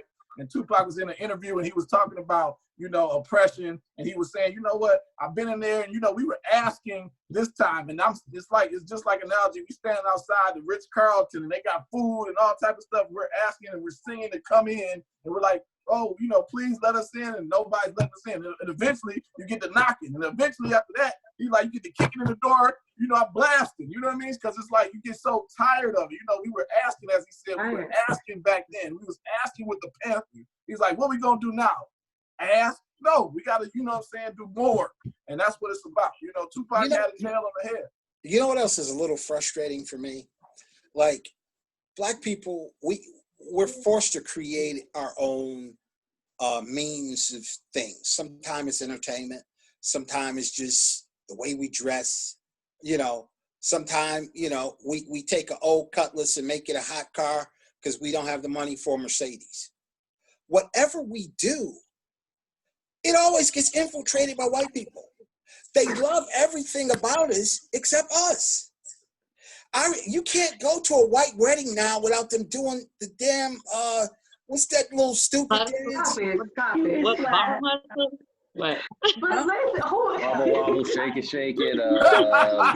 I mean, we started calling our women. I got one for you. I got one. No, we're not doing it. No, we're gonna do it. We're gonna do it. Do what? Listen, I've always had white friends. Always. My business partners, white and Jewish. Mm-hmm. I like white people. If you like me. If you don't like me, I don't like you. That's my rule. Now, this is the thing. I remember having conversations when I would see a Black woman that had a large derriere, and I would say something positive. My white friends would say, oh, no, that's hideous. Are you kidding me? They've totally hijacked ass now. Demetrius, you needed better white friends. Yeah. No, that's a fact. That's a fact, though. Am I wrong? Now it's like Kim Kardashian gets all the credit for having the, you know, that. Yeah. Well, Black women been having that. You do realize you're in the minority of talking about this, right? Yeah. Gina and Josh, how do you guys feel? Like, Gina, obviously, I mean, is it uncomfortable for you in certain sectors and circles because you're not Black? Like, obviously, Black. If I'm sitting around Blacks, we're all on the same page. But for you, have you seen like a change in some people that you talk to or engage with before? As far as Black people or white people? As far as like white people and how they feel about what's going on. I don't have obviously my family is white, but I don't have a lot of white friends. Okay. Gina down for the call. Like me, Gina down for the call. Too much. But from the people that I do see, like on my social media, I do see a lot more white people speaking out, posting ways to be anti-racist, and like be a part of the solution. But I take it with a grain of salt because some of these people that I'm seeing say that, I've never seen them ever post anything about any type of racial injustice before. And everybody wakes up at a different time. I get that. I understand that. So I've been trying to encourage those particular people that I see just now posting by sending them more information, by talking to them. Because I hope it's not just because it's what's in right now. Just like we just talked about appropriation. You know, but Yes. it's cool right now to talk about being anti-racist, but what are you really doing? You know, so like the one girl that I saw, she just posted something. She lives in Hollywood, so she's seen the protests, and we were talking back and forth about the police brutality. But I had just had to check her on a post that she had put up a couple of weeks ago about COVID and about calling the police on a hair salon that she saw open during COVID. Is that salon black owned? Because if it is, don't you fucking call the police. You know what I'm saying? Like, I don't think they don't realize some of this stuff. So like I said, I have seen more people speaking out, but a lot of them, it's their first time saying anything about it. So I'm trying to kind of reach out to those people. These are people that I know in real life, maybe went to school with or whatever, trying to reach out to those people and kind of encourage them to continue actually doing something and not just posting on social media. Yeah, you're right about that. The month. Yeah. And Josh, I had this kind of the same for you. You have a, you know, diverse group. You have a huge platform. Like, what are you seeing? As far as white people, black people? As far as like white people saying, you know, do you feel like people are quiet or people are kind of like disagreeing or kind of like what I'm seeing with and I've seen it kind of several times where it's like, well, you guys don't really know. You're presuming that from whites that I know. Mine is kind of opposite from Gina. I don't have, either people are kind of like negative about it or they're not saying anything at all. Well, my colleagues, my friends who are white, who I've had conversations with, they totally get what's happening and agree with what's happening as far as the push for dialogue, the push for change. Ironically enough, I had a conversation with a white friend on Thursday, a woman, and some of her experiences has been when she walks into a place, black people are looking at her in a negative way. That's so unfair. Yeah. Welcome to how black people feel every day. Yeah, that's happened to you too, Gina? No, I said welcome to how black people feel every day. Absolutely, absolutely. At the same token, this woman like yourself has black children too. So that doesn't mean anything. That doesn't mean anything. Well, yeah, it doesn't mean black children doesn't mean anything. It doesn't mean anything. You can be racist as hell and still have black children. Absolutely. I guess what I'm saying is there's no justice in frowning upon white people without knowing who they are. Right, I hear what you're saying, Josh. Minds are not going to make a right. I hear what you're saying, Josh. I have seen that too, so I know what you're talking about. You know, people do make judgment before. Because that white person like you, Gina, you're down for the cause. Another white person who's being frowned upon may be down for the cause too, but you don't know that because you're instantly seeing white people what's going on, and that comes with the territory. That comes with the territory. Hey, sister, I don't take offense to that. I can understand why a black person would hate a white person because of racism, historical context. That makes sense. Racism from the other side doesn't make any sense, but I can understand why a black person might look at me and be like, I don't like this white girl. That's cool. That's all right. I know who I am, and it's okay if you feel like that because I can understand why you feel like that. I'm all right with that. That comes with the territory. Hopefully your friend doesn't take offense to it. She needs to be open-minded. And like I said, I understand why somebody would feel like that. I've always said if there was a race war, I'm dying either way. Mm-hmm. White people gonna kill me because of how I feel, and black people ain't gonna be able to trust me because of my skin. So, you know, I'm gonna do the way. You damned if you don't. Right. That comes with the territory, but I'm gonna do everything in my power to see that things change. So whatever comes out of that comes out of that. Amen. Amen.